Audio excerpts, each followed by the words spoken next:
தமிழ்நாட்டிற்கு ஜனவரி மாதம் 3ஆம் நாள் பயணமாக வரும் பிரதமர் ஜனவரி 13ஆம் தேதி ராமேஸ்வரத்தில் காசி சங்கம நிறைவு விழா, 108 அடி உயர அனுமர் சிலை திறப்பு, ராமேஸ்வரம் மேம்படுத்தப்பட்ட ரயில் நிலையம் திறப்பு, சென்னை ராமேஸ்வரம் வந்தே பாரத் ரயில் சேவை ஆகியவற்றை பிரதமர் தொடங்கி வைக்க இருப்பதாக தகவல் வெளியாகியுள்ளது. இதுகுறித்த கூடுதல் விவரங்களை எமது செய்தியாளர் பிரபுராவ் வழங்க கேட்கலாம்.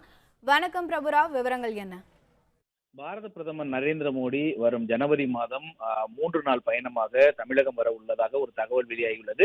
தமிழகம் வரும் பிரதமர் நரேந்திர மோடி வரும் ஜனவரி மாதம் 13ஆம் தேதி காலை காசி தமிழ் சங்கமம் நிறைவு விழாவில் கலந்து கொள்வதாகவும், அதனைத் தொடர்ந்து ரூபாய் 90 கோடி மதிப்பீட்டில் ராமேஸ்வரம் ரயில் நிலையத்தில் மராமத்து பணி நடைபெற்று வருகிறது. அந்த மராமத்து பணி முடிந்து அந்த ரயில் நிலையமானது மக்களின் பயன்பாட்டுக்கு திறந்து வைக்கப்படும். அதே போல் வந்தே பாரத் ரயில், அதாவது ராமேஸ்வரத்தில் இருந்து சென்னை வரை உள்ள வந்தே பாரத் ரயில் புதிய ரயில் சேவை, அதே போல் ராமேஸ்வரம் சங்கமால் பகுதியில் உள்ள 108 உயர ஆஞ்சநேயர் சேவை உள்ளிட்டவற்றை திறப்பு விழாவில் கலந்து கொள்ள இருப்பதாக தகவல் வெளியாகியுள்ளது. அதனைத் தொடர்ந்து 14ஆம் தேதி பாஜகவின் மாநில தலைவர் நயினார் நாகேந்திரன் தமிழகம் தலைநிமிர தமிழனின் பயணம் என்ற பயணத்தை மேற்கொண்டு வரும் நிகழ்வானது 14ஆம் தேதி புதுக்கோட்டையில் நிறைவு உள்ளது.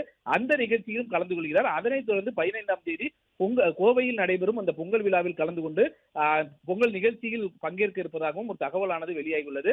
இந்த பிரதமரின் பயணம் வெளியானதை அடுத்து ராமேஸ்வரம் பகுதியில் அதற்கான முன்னேற்பாடுகள் குறித்து அதிகாரிகள் ஆய்வு மேற்கொண்டு வருகின்றனர். குறிப்பாக INS பருந்து கடற்படை தளத்தில் அந்த விமானப்படை வீரர்கள் மட்டுமல்லாமல் உயர் அதிகாரிகள் மட்டத்திலான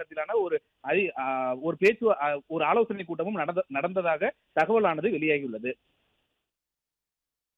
விவரங்களுக்கு நன்றி பிரபுராவ். பிளே ஸ்டோர் மற்றும் ஆப் ஸ்டோரில் இருந்து பாலிமர் செயலியை QR கோடு மூலம் பதிவிறக்கம் செய்யுங்கள். செய்திகளை உடனுக்குடன் பெறுங்கள்.